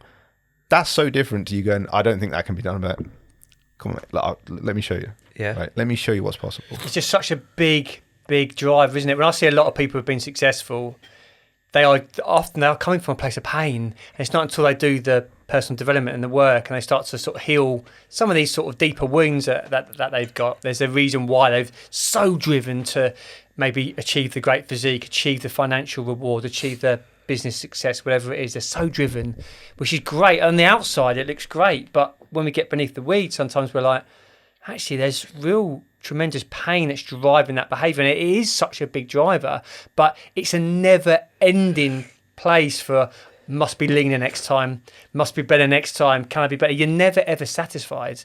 The difference between coming from a place of pain and a place of kind of almost validation about who you are, maybe just a good level of self-esteem and self-worth, is that when you achieve something, you are content, you are satisfied. So the outside looks the same, but the actual internal feeling is incredibly different because pain is just never ending. Until you go through a process of healing that pain, it's always there.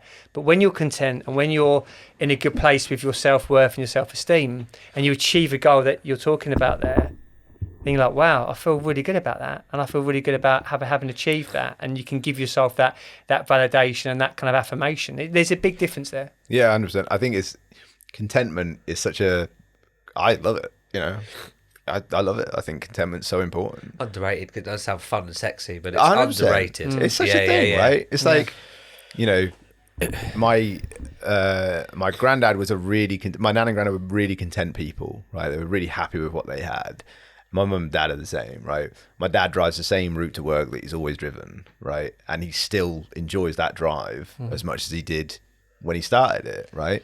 And I feel really fortunate that that's something that, you know, like I definitely didn't have it when I was younger. You know, when I was younger, I was all about like breaking out and, you know, getting away from, because I grew up in a really small place, right? So I was like, got to get away from this place, right? Because this is where, you know, nothing happens here. So I need to get away from this place. I need to be, you know, moving forward and blah, blah, blah. And I'm glad that I had that headset when I was a kid, because it pushed me to get away and, you know, move to Leeds and all that stuff, right? So that was great. But there's what's his name? Who's the coach for the Bulls and the Lakers who had 11 rings? Who won everything? Phil Jackson. Phil Jackson, yeah. 5 rings, his autobiography. 11 rings. That's it. Yeah, great book. I just did him out of 6 championships. Just sorry, if you're ever listening, Phil, sorry. Yeah. Just sorry, Dan Green. That's how big this is, by the way. Dan Green just mugged you off. Yeah, just mugged you just right take off. away all the Bulls. Yeah, none of those. Where 5 came from. Yeah, and because he's like a Buddhist Zen guy. Yes, he is. And Yeah. it's a really good book. If there are any coaches listening to this, this one book I do recommend is go and read 11 Rings, because he talks about how to coach the person. Yeah. Amazing. Like, I really loved that book. It's a great book.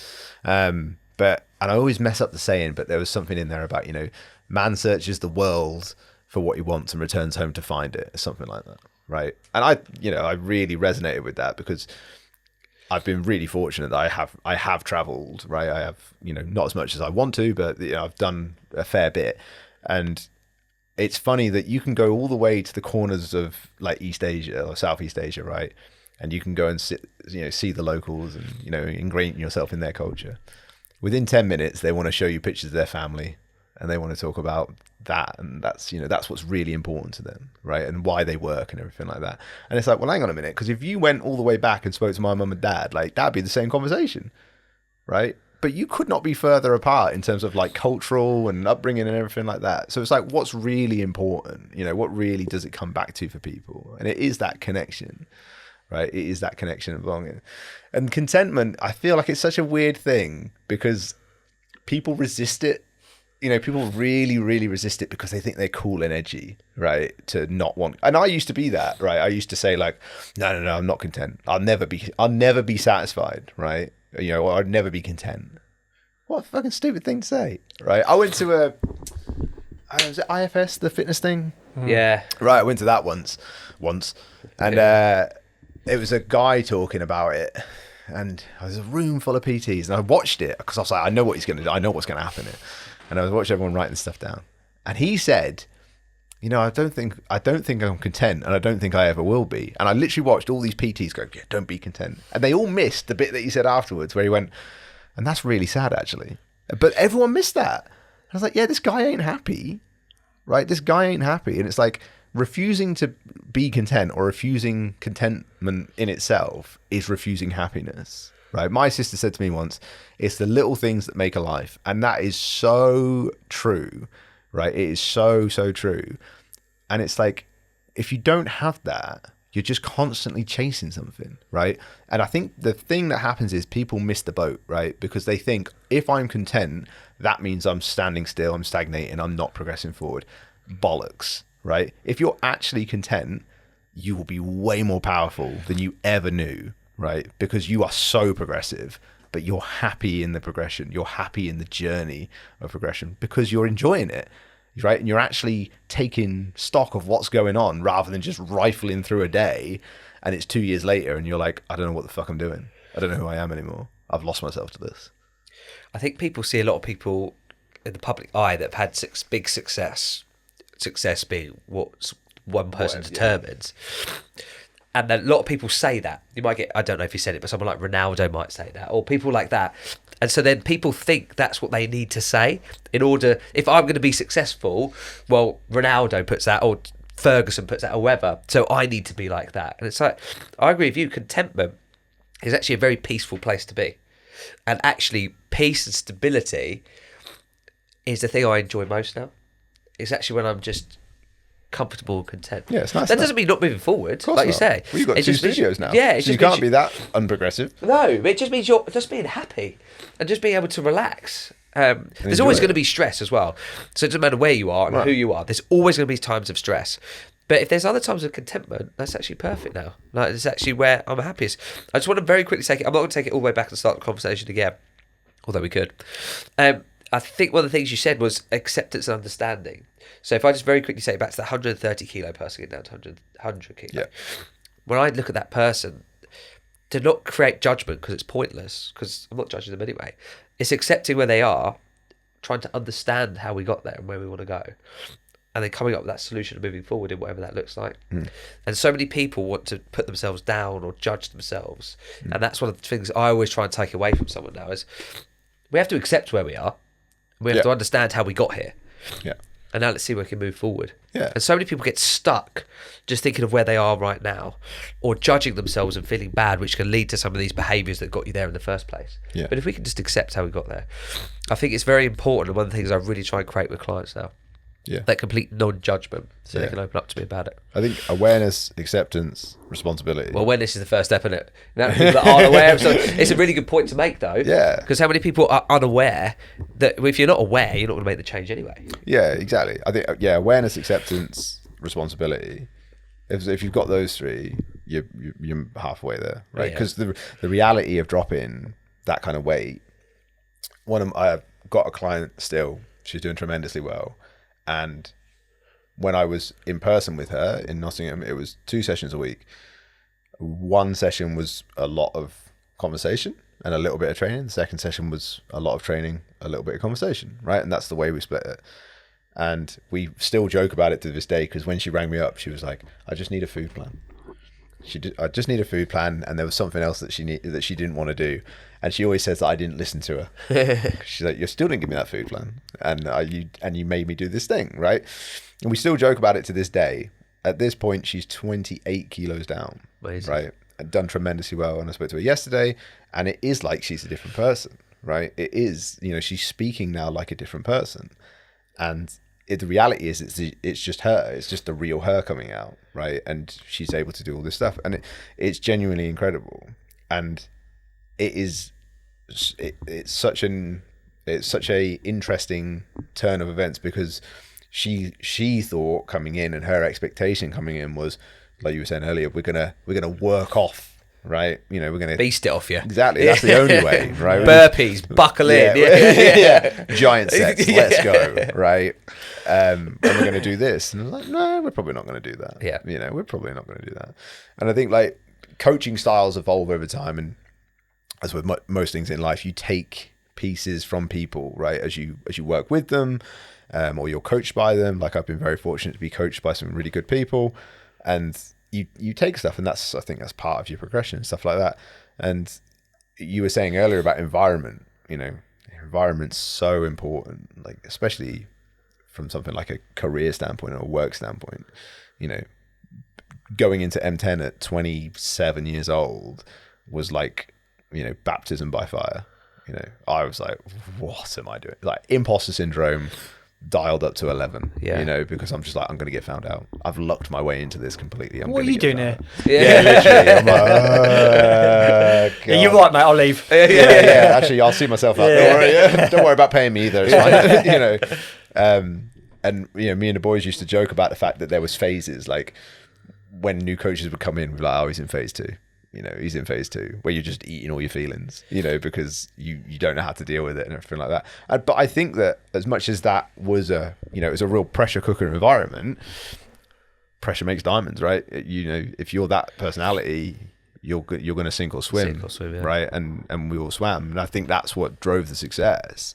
I wouldn't do that again because you dig yourself into a hole basically and you burn out. But at that point in my life, when I was that age and I was that, competent in my job, I needed that environment as it was. And the environment changed over time there. The environment did change over time. Now I'm in a really, really progressive environment, but in a different way, and I'm obviously, I joined Integra at 33, so I'm very different in how I am to what I was when I was 27, but I think that that's all such a key element of it. But yeah, the awareness and acceptance stuff, it's everything really, it's everything. Without it, you can't advise. That's what I think. Yeah, awareness, acceptance, responsibility. I think they're, I think they're beautiful. I think as we get towards the end, I've just got one last question, really. I think, well, it could be all day as always, and that is, if you were to go back and talk to the 20-year-old Anthony, what would you be saying to him? What advice would you give him? Oh, so much stuff.